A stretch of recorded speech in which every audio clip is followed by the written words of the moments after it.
Помимо воркутинской оленины в Коми может появиться еще один гастрономический бренд, например, «Северное масло». Свою продукцию смогут раскручивать и продвигать на рынке фермеры из Ижемского и Усть-Цилимского районов. И еще о том, чем республика может по праву гордиться. Наша Екатерина Курочкина дошла до финала всероссийского вокального конкурса «Новая звезда» и стала 8-й среди 28 конкурсантов. Нам с тобой до берега, до реки, ногами верность береги. От себя не беги, ты слышишь? Пусть еще не видел свои края, а нам с тобою твоя земля. Екатерина призналась, что прошла все испытания, чувствуя поддержку родной республики, друзей и родных. Екатерина, вы сами удовлетворены итогами конкурса? Более чем.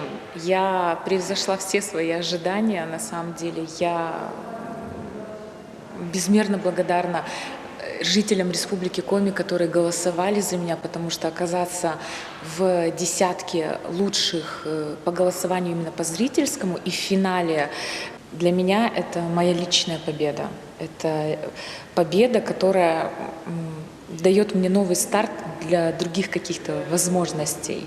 Как вы решились участвовать именно во всероссийском конкурсе на таком уровне? А может быть, кто-то вам предложил?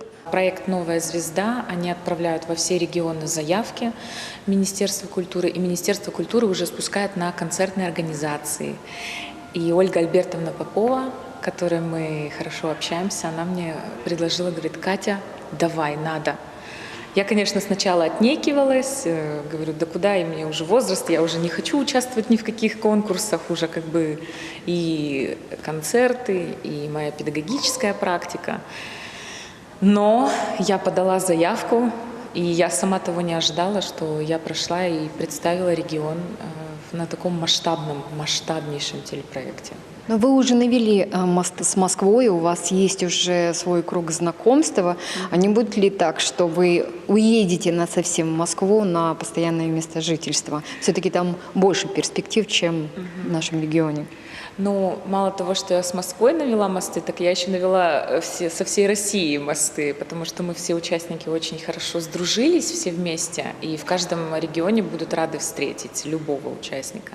Пока переезжать я не планирую, то есть можно осуществлять те же музыкальные проекты, находясь здесь, в Республике Коми.